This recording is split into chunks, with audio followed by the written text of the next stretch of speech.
సుమన్ టీవీలో మీ personal and business promotions కోసం కింది నెంబర్కి కాంటాక్ట్ చేయండి.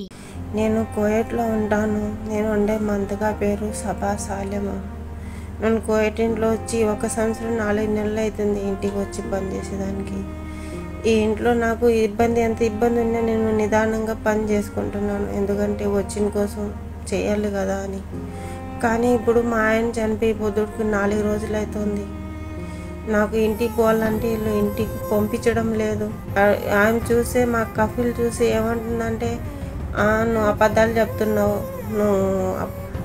చెప్తున్నావు, నీ మొగుడు చనిపోలేదు, నీకు పంపించము, ఏ దినార్లు డబ్బులు కట్టు నీకు పంపిస్తాను అంటున్నారు సార్ వీళ్ళు అందరూ.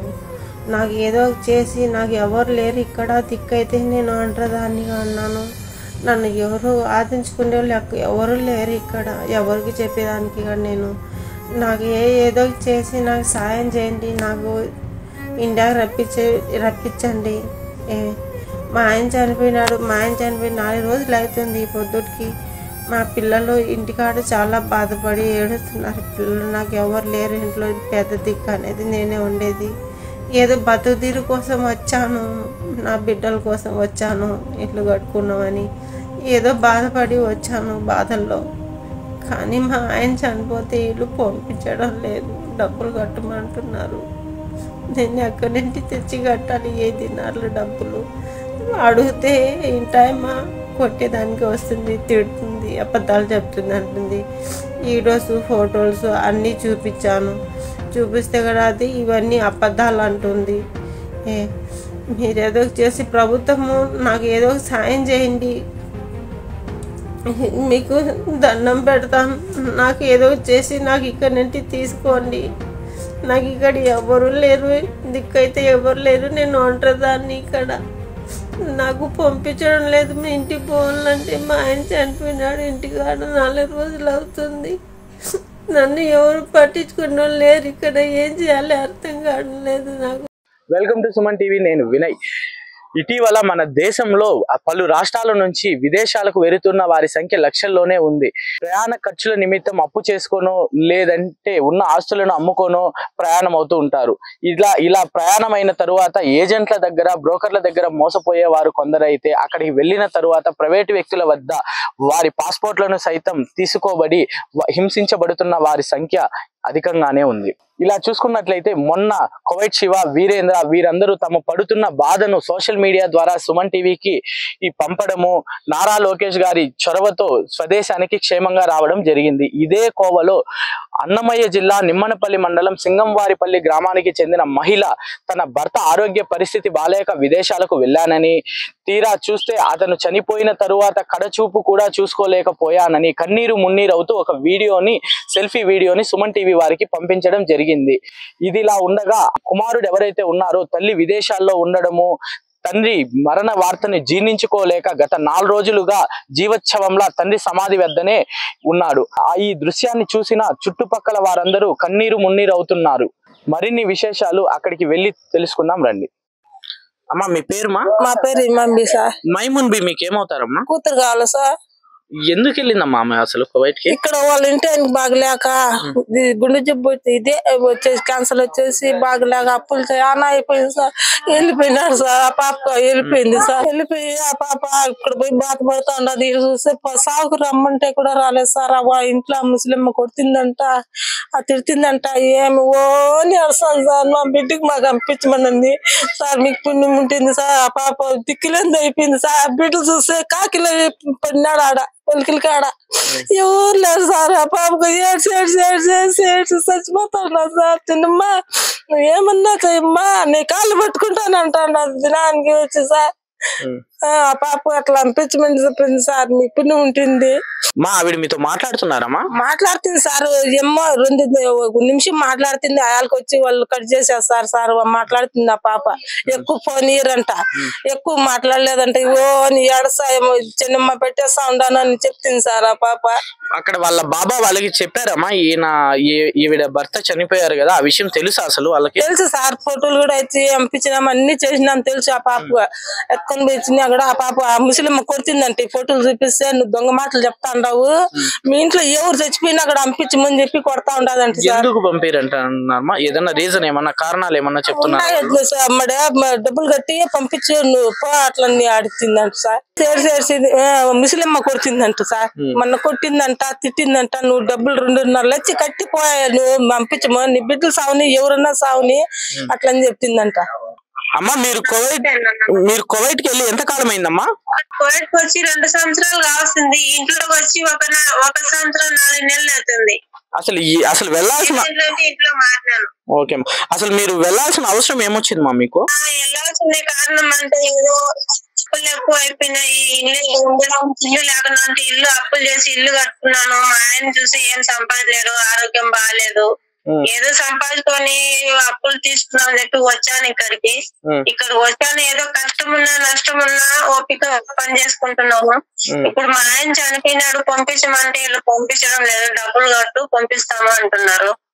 అందుకోసం నన్ను ఏదో చేసి ఇక్కడ నుంచి సుమన్ టీవీ నారా లొకేషన్ వాళ్ళకి నేను కోరుకున్నది ఒకటి, నన్ను ఈ నరకం నుంచి కొంచెం నాకు ఇంటికి రప్పించింటే చాలు, ఇంకేముందు. చాలా కష్టపడుతున్నాను, చాలా ఇబ్బంది పెడుతున్నారు. ఇల్లు ఫోన్ కూడా సరిగ్గా మాట్లాడలేదు, లేకుండా దానికి వస్తారు ఏమన్నా మాట్లాడితే. ఇంటికి పోవాలంటే డబ్బులు డబ్బులు కట్టమంటున్నారు. నేను ఎక్కడి నుంచి తెచ్చి కట్టాలా డబ్బులు? జీతం కూడా 3 నెలల జీతం ఇవ్వాలా, జీతం కూడా ఇవ్వలేదు. ఇంకా డబ్బులు అడిగితే జీతం కూడా ఏమో నీ చేతి వచ్చినట్టు చేసుకుని నీకు పంపించరు, నీ బిడ్డలు చనిపోతే కూడా నీకు నేను పంపించను అంటుంది మా మేడం. ఎక్కువ ఫోన్ కూడా మాట్లాడలేదు, భయం వేస్తుంది. ఫోన్ రూమ్ లో మాట్లాడుకోవాలి, ఫోన్ రూమ్ లోనే పెట్టుకోవాలి. అందుకోసం నాకు చాలా ఇబ్బందిగా ఉంది. ఇక్కడ ఇంటికాడ చూస్తే ఎవరు లేరు, నా కొడుకు ఒకడు ఉన్నారు ఇంట్లో. నాకు ఎట్లా చేసి సుమన్ టీవీ వాళ్ళు నారా లొకేషన్ నమస్తే అన్న, నాకు ఎట్లా చేసి నాకు ఈ నరకం నుంచి నాకు ఇంటికి పంపించిందన్నా, మీకు పుణ్యం ఉంటుంది. మేడం అన్నా నేను మాట్లాడలేను, సరేనా ఉంటానన్నా. అక్క నమస్తే. నమస్తే అన్న. అక్క మీ పేరు? అక్క షకీలా. అక్క ఈమె కువైట్ కి వెళ్ళారు కదా, మైమూన్ మీకేమవుతారు? మా అత్త అవుతుంది. అత్త అవుతుందా? ఎందుకు వెళ్ళారు అసలు వెళ్ళాల్సిన అవసరం ఏమొచ్చింది ఆమెకి? వాళ్ళ భర్త మా మామ ఉన్నారు కదా, వాళ్ళకి బాగలేదు, ఒళ్ళు 4 ఏళ్ళు ఇంకా బాగలేదు. అప్పుల పాలు ఎక్కువ అయిపోయి ఆయనకి చూపించే డబ్బులు లేక వెళ్ళారు. వెళ్తే అక్కడ బాధ పెడతా అన్నారని చెప్తా అన్నారు మాకు. అప్పుడప్పుడు ఇక్కడ ఎక్కువ నాకు బాధ అయిపోయింది, నేను ఉండలేదు, నేను వచ్చేలేదు అని చెప్పినారు. అయితే మేమే చెప్పినాం, మా మామకి చూపించాలి కదా, ఉండండి అని. మా మామకి కొడుకున్నారు, వాళ్ళకి మేమే చూసుకుంటా ఉన్నాము. మేమే చూసుకుంటా అంటే అప్పుడప్పుడు ఏదో ఫోన్ చేసి ఆమెకి ఇది డబ్బులు గాని వేస్తా అనలేదు, జీతం సరిగా వేస్తా అనలేదు, ఆమెకి జీతం వేస్తా అనలేదు అనేసి, సరే మేము ఎట్లో గట్లా వెళ్ళిపోయినారు కదా, ఎట్లో గట్లా చూసుకొని వచ్చేయండి అత్త మీరు, ఇంకా వెళ్ళిన తర్వాత ఎట్లయితుంది అక్కడ ఇంకొచ్చేకి మనూరా అని చెప్పినాము.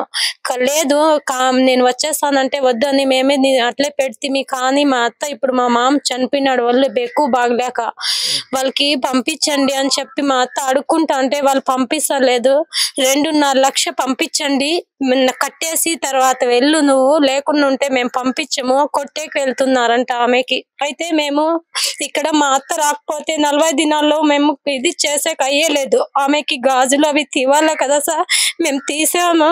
సరే వచ్చేయండి అంటే ఆమెకి పంపిస్తాం లేదు. మేము ఆ కార్యక్రమం చేయాలంటే మా అత్త ఇక్కడ ఉండాల, మేము 21 రోజుల్లో చేయాల, అది 40 రోజులు కానీ లేదు, ముందు ఉండింది అక్కడ. ఇప్పుడు అట్లా లేస్తా, మేము 21 రోజుల్లో అట్లా దినాలు చేయాల. ఆమె ఉంటేనే గాజులు పూసులు అవి తీవాల, ఆమె లేకుండా ఉంటే జరిగేలేదు సార్. అందుకనేసి మేము నారా లోకేష్ సార్ని కోరుకుంటున్నాం. అందుకనేసి సార్ సుమన్ టీవీ వాళ్ళకి పిలిపించిన కోసం మాకి బాగా కొంచెం ఇది చేయాలి సార్. మీరు తన్వీర్ సార్. తన్వీర్, ఏమవుతుంది నీకు మైమూన్ బి? అంటే మా పిన్నం అవుతుంది సార్. పిన్నం అవుతుందా? అసలు వాళ్ళ కుటుంబ పరిస్థితి ఏమి? అసలు ఎందుకు ఆవిడ అంత కష్టపడాల్సి వస్తుంది? అంటే ఆమె అంటే మా చిన్నాన్న ఉన్నారు కదా సార్, ఆయనకి చాలా బాగాలేదు. అప్పుడు కువైట్కి వెళ్ళారు. అంటే మా పిన్నమ్మ ఆయన చూసుకోవడానికి కువైట్ వెళ్ళారు.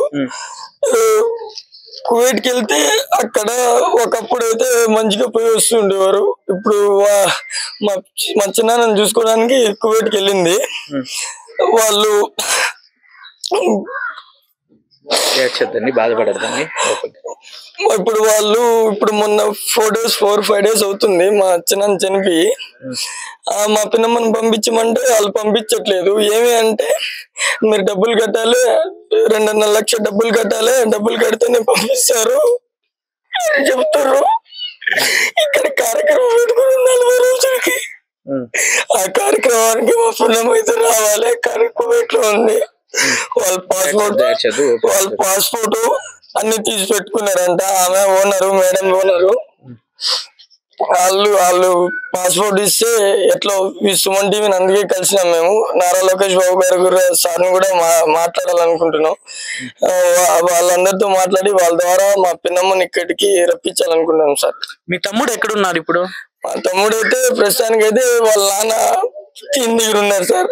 అసలు అబ్బాయి రావట్లేదు ఇక్కడికి సార్. 6 days అయింది. ఆయన టయానికి భోజనం చేస్తున్నాడో కూడా తెలీదు.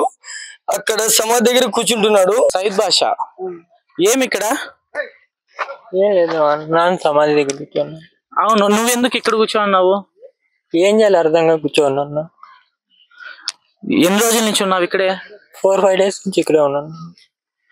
శుక్రవారం నుంచి ఇక్కడే ఉన్నాను. కరెక్ట్. ఇక్కడ ఉంటే నీకేమొస్తుంది? ఇంటి దగ్గర ఉండబుద్ధి కావట్లేదు అన్న, ఏం చేయాలి అర్థం కాదు. ఉండబుద్ధి కావట్లేదా? అక్కడ మమ్మీ చూస్తే అక్కడ ఇరుక్కుపోయారు, ఇక్కడ చూస్తే నేను ఒక్కడిని. ఎవరు చెప్పారు నీకు ఇక్కడ ఉన్నామని? ఎవరైనా చెప్పారా లేదంటే? నాకెవరు చెప్పలేదు. ఎందుకు చెప్పలేదు? నాకే ఇంట్లో ఉంటే నాన్న గుర్తుకొస్తున్నారు, బయటికి వెళ్దామంటే ఏం తోచట్లేదు నాకు. నాన్నగారి కోసమే అన్ని మా అమ్మ బయటికి వెళ్ళింది. నాకు చూస్తే ఏం పని ఇవ్వట్లేదు, ఏదో చేస్తాను ఇంటికి గడుపుతుంది అంతే. మా నాన్నని చూసుకొని ఇక్కడే ఉండాలి. సో మమ్మీ వచ్చిన డబ్బులతో నేను మా నాన్నకి చూపించుకుంటూ వచ్చాను. ఇప్పుడు ఉన్నట్టుండి సడన్ గా ఆయన పంపించారు, ఇది చనిపోయారు. ఆ కాలానికైనా మా మమ్మీని పంపించట్లేదు. ఇంతకుముందు నుంచి ఫుల్ టార్చర్ మా మమ్మీ కూడా. అప్పటి నుంచే పంపించమంటే పంపించడం లేదు. మా మమ్మీ ఆ కష్టాలను భరిస్తా ఇంటి మా నాన్న కోసం వాళ్ళ కోసం అని అక్కడే నిలిచిపోయారు. సరే చూసుకొని వస్తాను, నాన్నకు భయలోపల ఉన్నట్టు మా నాన్న ఇలా చనిపోయారు. ఇప్పుడు నాన్న చనిపోయినా పంపించలేదంటే ఇంకేం చేస్తారో అర్థం కావట్లేదు మమ్మీ వాళ్ళు. ఏమైనా మాట్లాడితే అక్కడ డబ్బులు 1000 రియాలు కట్టి తీసుకుపోయి నువ్వు కావాలంటే అంటే మన డబ్బులు దగ్గర 2,50,000-80,000 దాకా అవుతుందండి. ఆ డబ్బులు తీసుకొచ్చే సమస్యలు అయితే నేను లేను. అది ఏం చేయాలో అర్థం కావట్లేదు. అవన్నీ ఆలోచిస్తా అంటే నాకు అన్నం తిని బుద్ధి కావట్లేదు, ఇంట్లో ఉండే బుద్ధి కావట్లేదు. ఇంట్లో ఉంటే మా నాన్న గుర్తుకొస్తున్నారు. అసలు నువ్వు ఏం పని చేస్తావు తమ్ముడు? మామూలుగా కూలి పనికి వెళ్తానండి. ఇప్పుడు కూలి పనికి వెళ్ళి మీ నాన్నతోనే ఉంటావా? నాన్నతోనే ఉంటాను. అప్పుడు ఎప్పుడు బయటికి వెళ్ళాలనిపిస్తే బయటికి వెళ్ళి చేసుకుని 2-3 days వచ్చి నాన్నం చేసుకునేవాడిని. ఇప్పుడు ఎక్కువ హెల్త్ బాగాలేనప్పటి నుంచి ఇంటి దగ్గర అవుతున్నాను కూలి పెళ్లి వెళ్ళి. జీవనాధారం అయితే మీ అమ్మ? అవును, మొత్తం మా అమ్మ మీద డిపెండ్ అయినా మేము మొత్తం. ఎంత వస్తుంది మీ అమ్మకి జీతం అక్కడ? వస్తాయండి 25,000-30,000 దాకా వస్తుంది అంతే. దానికంటే ఎక్కువ రాదు. ఆమె ఖర్చులు తీసుకొని 20,000 పంపిస్తే ఇక్కడ నాన్న హాస్పిటల్ మెడికల్ షాప్ మెడికల్ ఖర్చు అయిపోద్ది మొత్తం. మీ అమ్మ మాట్లాడారా ఈ 3-4 రోజుల నుంచి మీతో? మాట్లాడుతున్నానండి, ఒక 2-3 minutes మాట్లాడతారు అంతే. తను ఫోన్ మాట్లాడటం కూడా వాళ్ళకి ఇబ్బంది అయిపోతుంది. మాట్లాడుతూ కట్ చేస్తారు, అన్నం తినట్లేదు.